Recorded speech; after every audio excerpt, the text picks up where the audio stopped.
Postal ballot की गिनती ना हो जाए, ईवीएम की गिनती शुरू नहीं होनी चाहिए। पेपर से ही चुनाव कराया जाए। आरजेडी की तरफ से इतना ही कहा कि निर्वाचन आयोग से विपक्ष की बड़ी उम्मीदें वाबस्ता रहती है।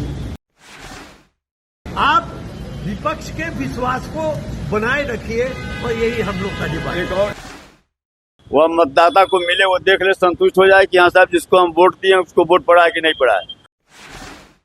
और हर बूथ पर वह जो है अलग बक्से में रखा जाए और ईवीएम के साथ साथ उस पर्ची की भी गिनती हो।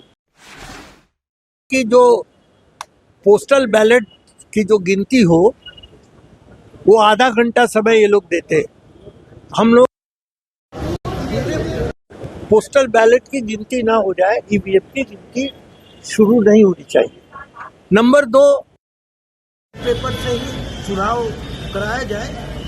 और नंबर 3 हमारा था कि साहब ये जो 1501 बूथ पर जो मतदाता आप दे रहे हैं तो इससे पोलिंग घट जाएगा, तो कम से कम उसको मिनिमाइज करके और कम 1000 पर उसको लाया जाए। अगर पोलिंग परसेंटेज आप बढ़ाना चाहते हैं तब। और अंत में मैंने आरजेडी की तरफ से इतना ही कहा कि निर्वाचन आयोग से विपक्ष की बड़ी उम्मीदें वाबस्ता रहती है।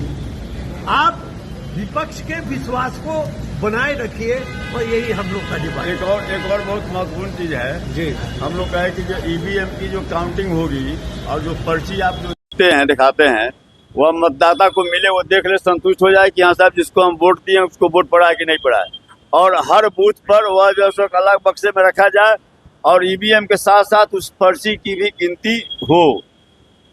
ललन सिंह ने कहा कि 3 चरण में चुनाव होना चाहिए, तो साथ आप सहमत थे इनकी बात? देखिए वहाँ 1 to 1 बातें हो रही है।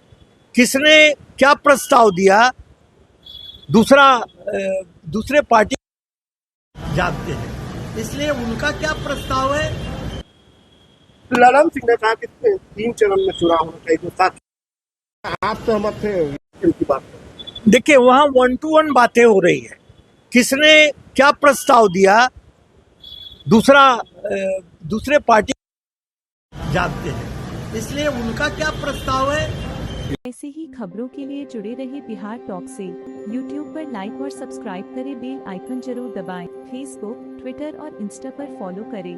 धन्यवाद। ऐसे ही खबरों के लिए जुड़े रहिए बिहार टॉक से। यूट्यूब पर लाइक और सब्सक्राइब करें, बेल आइकन जरूर दबाएं। फेसबुक, ट्विटर और इंस्टा पर फॉलो करें। धन्यवाद।